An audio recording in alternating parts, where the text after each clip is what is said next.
David Johnston. Thank you very much, Madam Deputy Speaker. Can I add to the long list of deserved congratulations to my honourable friend, the member for Sedgefield, and my honourable friend, who's actually a good friend, not just an honourable one, the member for South Ribble. She may be completely misguided about football, and in a minute I'll ask her to intervene and tell us all who won the Premier League recently, but she's a good egg nonetheless, and they've both shown why their constituents made a good choice. I wanted to speak in this debate really because I think this is exactly the sort of thing the government should be doing at this time.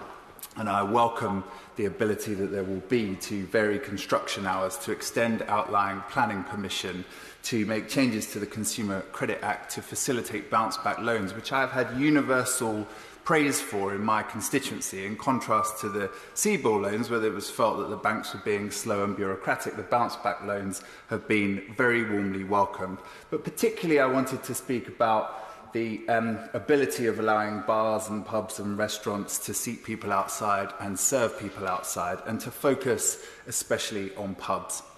From the Barrington Arms in Shrivenham to the Town Arms in Wallingford, I have 85 pubs in my constituency, which puts me in the top 8 constituencies for number of pubs in this place. And we've heard a lot about how many of them have been closed, how many of them have had to furlough staff, how few of them have more than 6 months cash. And so I think the government's support package for them has been phenomenal. I think the business grant scheme, the furlough scheme, the business rates holiday have all been hugely welcome. But this is a sector that's been in trouble for, or at least faced some challenges for some time. And between 2010 and 2019, the number of pubs in the UK fell by 29%. So they've been having some real challenges for many years before we got to coronavirus. And in rural constituencies, and mine is predominantly a rural constituency, that's a particular problem because the pub in a village is the beating heart of that village life. It's quite literally, after a certain time, the only light that's on for some considerable distance. And in the community's response to coronavirus, pubs in my constituency, and I'm sure many others, have been at the heart of the response. The George and Dragon pub in Upton said to elderly and vulnerable people, if there are any essentials that you can't get, give us a ring and we'll go and find them and we will bring them to you entirely free of charge.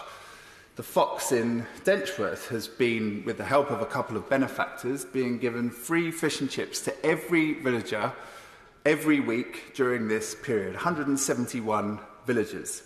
And it's now got a challenge where you can earn gift vouchers to spend there if you lose 10% of your body weight in 2 months, which I think many of us could join in the hope of having a healthier lifestyle. So despite all the challenges they've been facing, those pubs have been there for their communities. And now those communities want to be there to support those pubs. Reducing from 2 metres to 1 metre will certainly help, but I really do feel that the measures allowing them to more easily seat and serve people outside will make it that little bit easier for us to support them and give them the best chance of survival. Yeah.